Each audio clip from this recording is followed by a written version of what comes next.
Django 1911 here. Hello and welcome to my channel. We're gonna be taking a look at that knife. This would be a Mikkel Willumsen Urban Tactical X-9 Responder.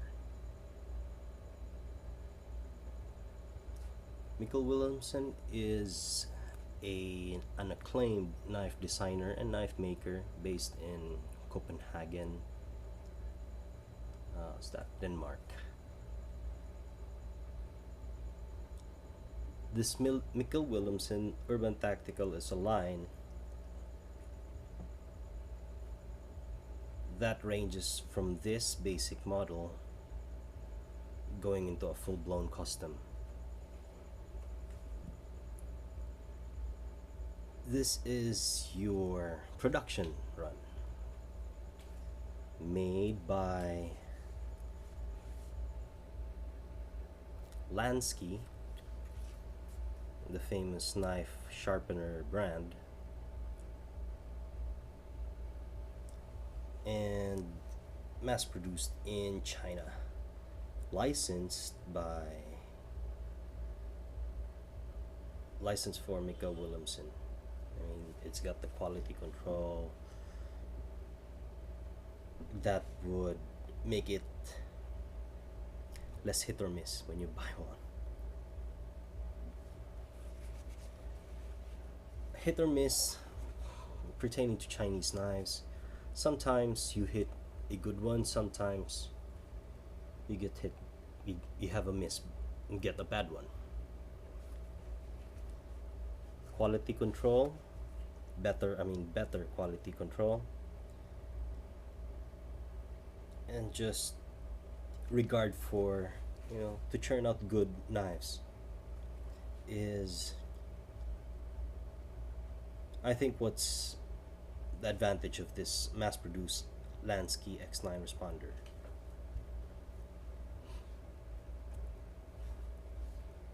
The details are much more uniform and tighter, even for a Chinese mass-produced knife.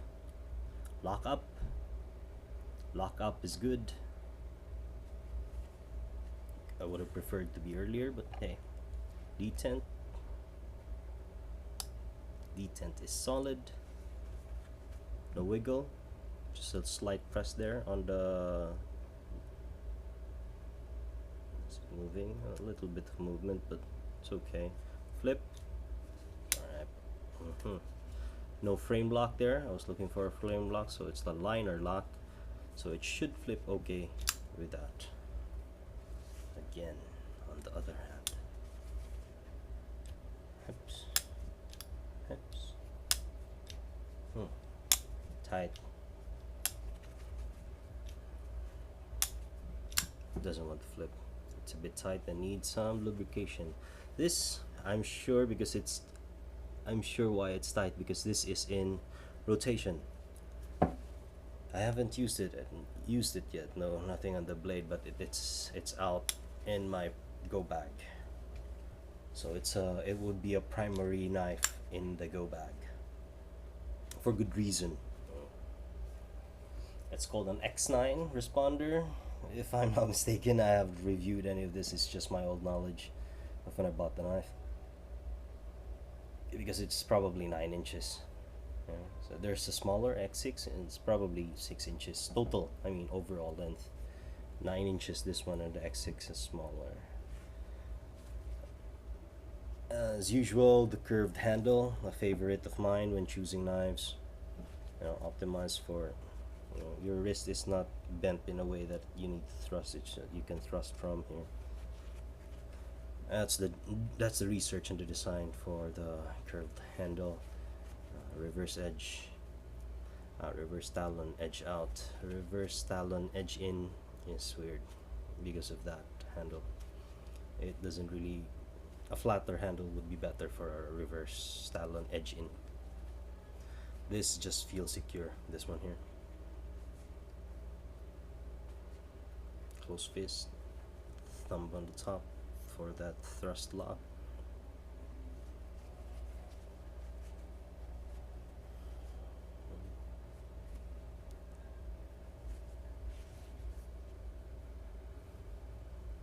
The finish of the blade is two-tone. As you can see, the flat is brushed stainless steel, brushed steel finish. It's not polished because it's got some grain going horizontal, so brushed finished on the flat, and on the hollow grind it would be a stone washing typical of a Chinese knife. Nice, and with a good pattern. Very, what do you call this,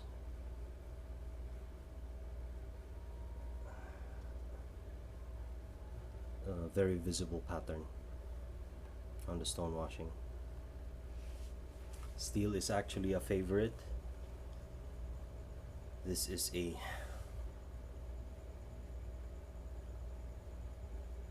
Sandvik 12C27 Scandinavian steel, European steel.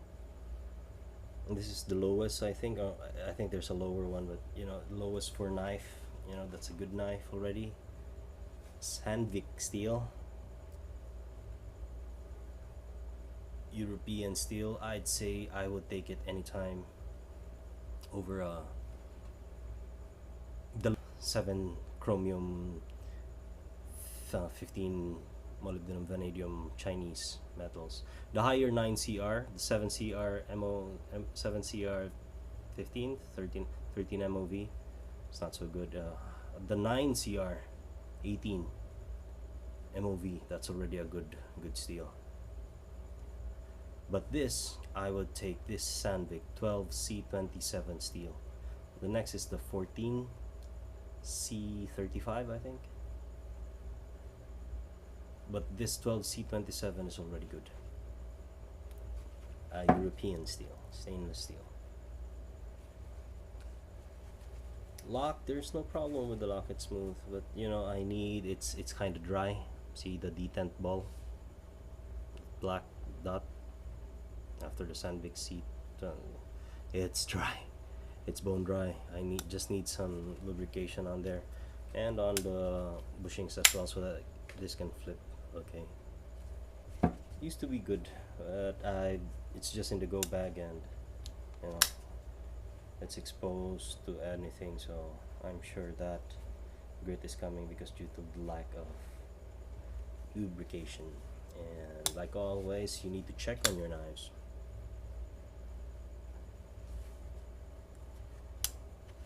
When you get it, it's like, okay, why is this rusted? You have no idea why it's rusted.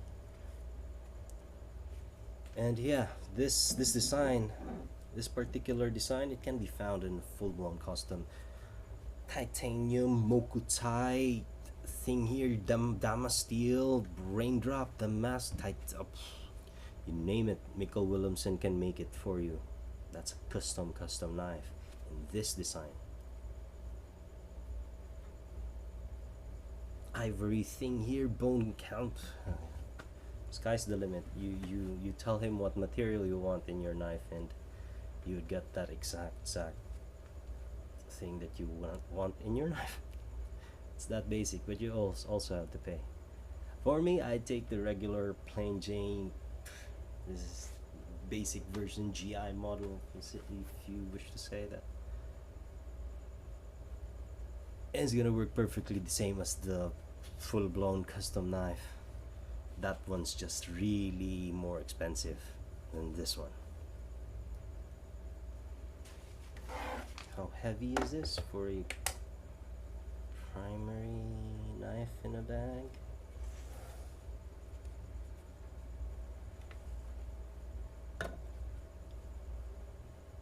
8.6 ounces, 0.54 pounds, 245 grams, 0.245 kilograms in 8.6 ounces. So it is not light.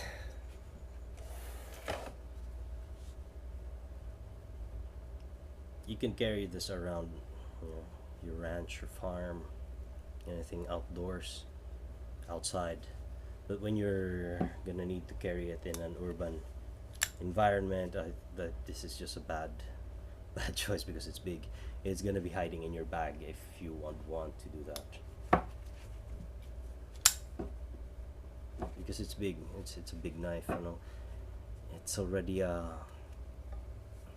it's got some heft to it.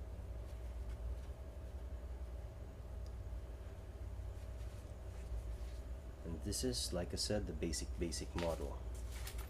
Let's see how good it cuts. Sorry, I ran out of paper. It's just so it's still got some nice cutting property on this side. So let's see how sharp a Mikkel Willumsen Urban Tactical X-9 responder, made in China by Lansky, licensed. So all the royalties are paid for this one, for Mikkel Willumsen.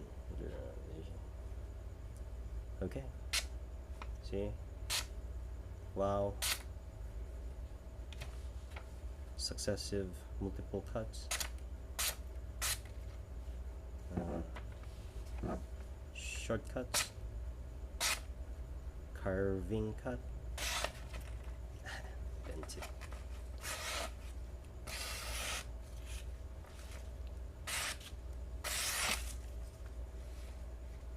As it cuts, you can feel that it's really good steel. You know, it's with this is factory sharpening. No, I mean this is factory edge.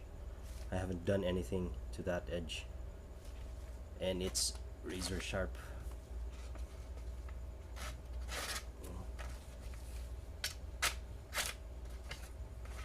When I always say that, it always just doesn't work on the camera, but you know, it's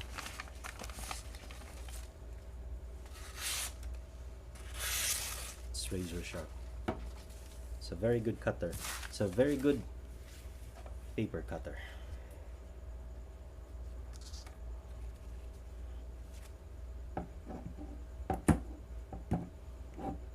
I finally found something suitable, you know, that's just a plug for an outlet, and it works fine. See, it's almost like a transparent plastic, and it doesn't interfere with the knife.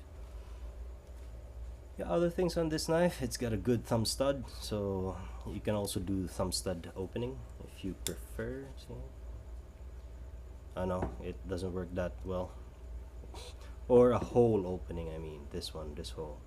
I think that's why it's there. But it's a thumb stud, not really a thumb stud. It's like a break there for the blade.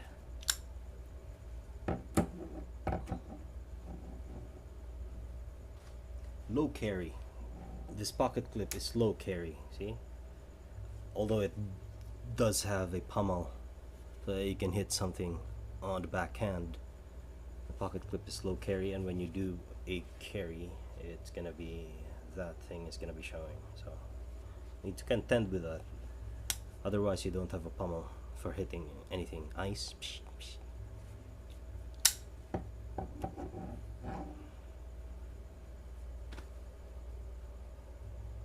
Okay, so yeah, like I said, this is in rotation. This is what I put on a go bag for when there's a scenario and bump in the night or whatever. So thank you for watching the video. I hope you liked it, and as always, subscribe. We can use the support. It would be very much appreciated. And as always, I would be seeing you guys the next time.